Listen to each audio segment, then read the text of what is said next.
नमस्कार विद्यार्थी मित्रांनो आपलं सर्वांचं या ठिकाणी सामान्य विज्ञानाच्या या लेक्चर सिरीजमध्ये स्वागत। आपलं आज लेक्चर नंबर 28 या ठिकाणी आपण घेतो आहोत आणि रॅपिड स्वरूपामध्ये आपण हे लेक्चर घेणार आहोत आणि याच्यावरील टेस्टसुद्धा याच्यानंतर तुम्हाला या ठिकाणी भेटणार आहे। सगळ्यात आधी सर्वांचे धन्यवाद, आभार। आपण एवढे जास्त जण या ठिकाणी जॉईन होत आहात आणि खूप सारे विद्यार्थी मित्र या ठिकाणी लाईव्ह स्वरूपात बघतात, काही जण नंतर बघतात, पण तुमचा जो रिस्पॉन्स आहे, प्रतिसाद आहे, तो असाच राहू द्या। आपलं यूट्यूब चॅनल असेल, आपलं ॲप्लिकेशन असेल, कोर्सचे विद्यार्थी, काही कोर्सचे नसलेले विद्यार्थी, त्यांनासुद्धा काही लेक्चर्स या ठिकाणी फ्रीमध्ये भेटत आहेत, ते बघता आहेत। सर्वांसाठीच या ठिकाणी पुन्हा एकदा आभार व्यक्त करतो आणि सुरुवात करतो। बघा, आपल्याला या ठिकाणी महत्त्वाचे कन्सेप्ट बघायचे आहेत। विद्युत धारा कशाला म्हणायचं? वाहक, समजा या ठिकाणी ही तार आहे, ही तार काय आहे, या ठिकाणी तुम्ही इथे बटन चालू केलं आणि इथे लाईट लागलेला आहे। हे तार जी आहे ना, हिला वाहक म्हणतो आपण। या वाहकातून वाहणारा इलेक्ट्रॉनचा प्रवाह, हा काय वाहतोय? इलेक्ट्रॉनचा प्रवाह वाहतोय हा। या इलेक्ट्रॉनच्या प्रवाहाला किंवा ठराविक क्षेत्रातून एकक कालावधीमध्ये वाहणारा जो विद्युत प्रवाह असतो, याला विद्युत धारा म्हणतात। मित्रांनो, थोडक्यात काय, तुम्ही म्हणतात मला या ठिकाणी करंट लागलं, करंट जे म्हणतो आपण ना, ती म्हणजे विद्युत धारा। अरे लाईट गेलेली आहे, इथून ती विद्युत धारा वाहनं बंद झाली, याचा अर्थ लाईट गेली। सरळ सरळ सोप्या बाबी आहेत। या ठिकाणी मी जास्त वेळ तुमचा टाइमपास करणार नाहीये, पुढे जातोय। मुक्त इलेक्ट्रॉन कशाला म्हणायचं? बघा, इलेक्ट्रॉनचा प्रवाह आहे, मग तो कोणत्या इलेक्ट्रॉनचा? मुक्त इलेक्ट्रॉन कशाला म्हणायचं? कोणत्याही धातुरूप विद्युत वाहकाच्या प्रत्येक अणूजवळ एकापेक्षा जास्त इलेक्ट्रॉन असे असतात की जे अणुकेंद्रकाशी अतिशय क्षीण बलाने बद्ध असतात, असे इलेक्ट्रॉन। मित्रांनो, मुक्त इलेक्ट्रॉन म्हटलेलं आहे। मुक्त या शब्दामध्ये काय आहे? ज्यांच्यामध्ये बल अत्यंत क्षीण आहे, जे प्रवाहित होऊ शकतात, आणि तेच या ठिकाणी हे जे प्रभार म्हणतो ना आपण, विद्युत धारा जी वाहते, या ठिकाणी हा जो इलेक्ट्रॉनचा प्रवाह आहे ना, तो या मुक्त इलेक्ट्रॉनचा आहे। उद्या तुम्हाला प्रश्न विचारला जाईल की नेमकं विद्युत धारा जी वाहते ती कोणत्या इलेक्ट्रॉनपासून वाहते, कोणत्या इलेक्ट्रॉनच्या प्रवाहापासून वाहते? तर ती मुक्त इलेक्ट्रॉनच्या। आणि हे जे मुक्त इलेक्ट्रॉन आहे, हे प्रभाराचे वाहक असतात, हे लक्षात घ्या। वाक्यरचना फार महत्त्वाची आहेत, एक एक शब्द या ठिकाणी फार महत्त्वाचा आहे। पुढे मग आता तुम्ही बघतात की चला, ही विद्युत धारा वाहते, या तारेमधून वाहते आहे, मग ती कोणत्या टोकाकडून कोणत्या टोकाकडे वाहते? बघा, इलेक्ट्रॉन्स हे ऋण प्रभारित असतात। सगळ्यात महत्त्वाचा मुद्दे नोटिंग करत चला। प्रत्येकाला सांगितलेलं आहे मी, तुम्ही जेव्हा लेक्चर बघतायत, जेव्हा टेस्ट बघतायत, तेव्हा आपल्याजवळ वही पेन असला पाहिजे, महत्त्वाच्या मुद्द्यांची नोटिंग झाली पाहिजे। खूप सारे विद्यार्थी आहेत, ते लेक्चर 1 पासून ते आतापर्यंतचे सगळे लेक्चर्स कंटिन्यू बघून त्याच्या नोट्स मला पाठवत आहेत। जे अभ्यास करणार आहेत तेच टिकणार आहेत। इतर येडेगबाळे, आपले टाइमपास करणारे खूप साऱ्या कॅटेगरीज आहेत, हौशे नवशे, यांचं काम नाही आहे। तुम्ही मला त्या गौशांमधील असणार आहात असं अपेक्षित आहे। मग ती विद्युत धारा, इलेक्ट्रॉन ऋण प्रभारित आहेत, ते तारेच्या ऋण टोकाकडून धन टोकाकडे प्रवाहित होतात। इलेक्ट्रॉनच्या प्रवाहामुळेच तारेतून विद्युत धारा वाहू लागते, हे तुम्हाला माहीत असलं पाहिजे। काय? इलेक्ट्रॉनच्या प्रवाहामुळे तारेतून विद्युत धारा वाहते, महत्त्वाचा मुद्दा आहे। तुम्हाला उद्या सोपा प्रश्न विचारला, बाबा विद्युत धारा, हे जे तुमच्या घरामध्ये लाईट लागते, विद्युत धारा वाहते आहे, ती कशामुळे वाहते? इलेक्ट्रॉन्स, मुक्त इलेक्ट्रॉनचा प्रवाह जो ऋणभारित आहे। आता विद्युत प्रभाराची SI पद्धतीतील एकक काय आहे? तर ती कुलोम आहे। किती विद्युत प्रभार आहे SI पद्धतीमध्ये, जे MKS म्हणतो आपण, कुलोम।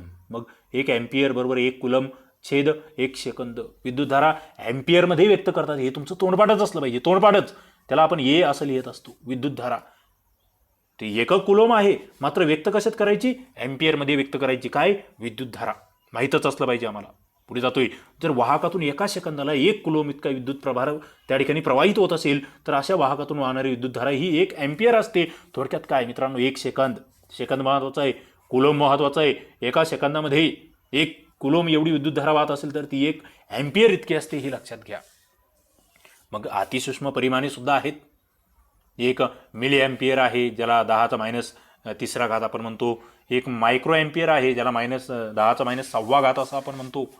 पुढे विद्युत धारा आहे Q/T, I बरोबर Q/T, असं त्याचं सूत्र त्या ठिकाणी आहे, माहीत असलं पाहिजे। आता पुढे विद्युत धारा मोजण्याचे जे हे एकक आहे, ते कोणी शोधले?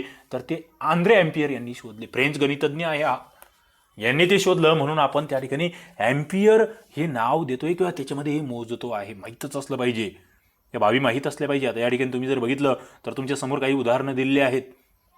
एका विद्युत बल्बच्या कुंडलामधून 0.2 अँपिअर इतकी विद्युतधारा सतत 5 मिनिटांसाठी प्रवाहित होत असेल तर त्या परिपथातून प्रवाहित होणारा जो विद्युत प्रभार आहे तो किती? सरळ सरळ विद्युत प्रभाराचं सूत्र जर तुम्हाला माहीत असेल तर या प्रश्नाचं उत्तर काढता येईल. आपण टेस्टमध्ये हे प्रश्न समाविष्ट करणार आहोत. विद्युतधारा गुणिले वेळ, जी वेळ सेकंदात असणार आहे. काय आहे? विद्युतधारा किती गेली आहे? 0.2 अँपिअर. वेळ किती आहे? 5 मिनिटे. आता तो वेळ सेकंदात आहे. मग 1 मिनिट बरोबर 60 सेकंद, मग 60 गुणिले 5 बरोबर 300 सेकंद, मग ते 300 गुणिले 0.2 या ठिकाणी गुणाकार सुद्धा आम्हाला जमला पाहिजे. 60 कुलोम. उत्तर काय आहे? 60 कुलोम. पुढे मी जातोय. एका परिपथातून 420 कुलोम इतका विद्युत प्रभार सलग 10 मिनिटे वाहत असेल तर या परिपथातून जाणारी विद्युतधारा किती? मित्रांनो, फार महत्त्वाचं आहे. तुम्हाला विद्युतधारा शोधायची आहे. आय बरोबर क्यू छेद टी म्हटलेलं आहे या ठिकाणी. मग या ठिकाणी जर बघितलं तुम्ही क्यू किती कुलोम अशी विद्युतधारा त्या ठिकाणी जाते आहे परिपथातून, तर 420.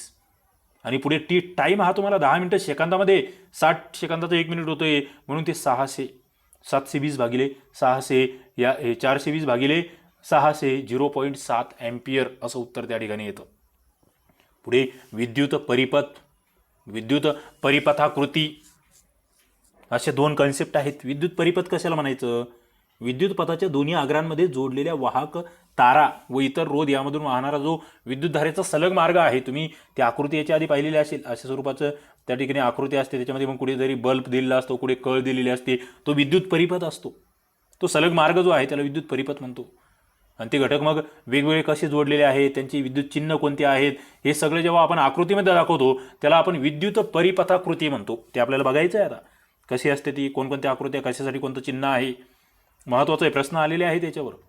विद्युत घट तुम्हाला म्हटलं तर त्याचं चिन्ह बघा कसं आहे. ते प्लस मायनसचे चिन्ह तुम्हाला दिसत आहेत. काय कशासाठी उपयोग होतो, अत्यंत महत्त्वाचा हा तक्ता तुमचा तोंडपाठच असला पाहिजे. विद्युत घट वाहकांच्या टोकामध्ये विभवांतर प्रयुक्त करण्याचं काम कोण करतंय? विद्युत घट करते. काय? वाहकांची जी टोका आहेत यांच्यामध्ये विभवांतर प्रयुक्त करते. कोण? विद्युत घट.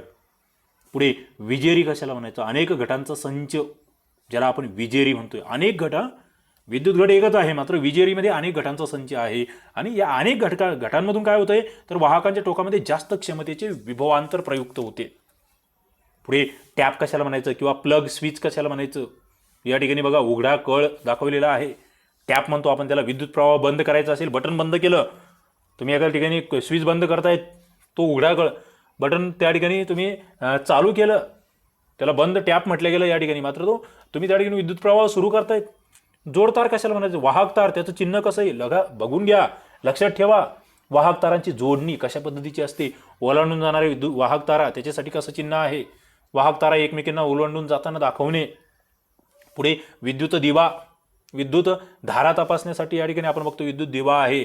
विद्युत रोध, विद्युत धारा नियंत्रित करणे. चल बदलणारा रोध, जो परिपथातील विद्युत धारा बदलवताना दाखवतो आपल्याला. आणि पुढे सगळ्यात महत्त्वाचं जे तुम्हाला माहीतच असलं पाहिजे ते म्हणजे ॲमीटर. ॲमीटरचं चिन्ह या ठिकाणी लक्षात घ्या. ॲमीटर करतो काय? विद्युतधारा मोजण्याचं काम करतोय. कशामध्ये? एकसर जोडणीमध्ये.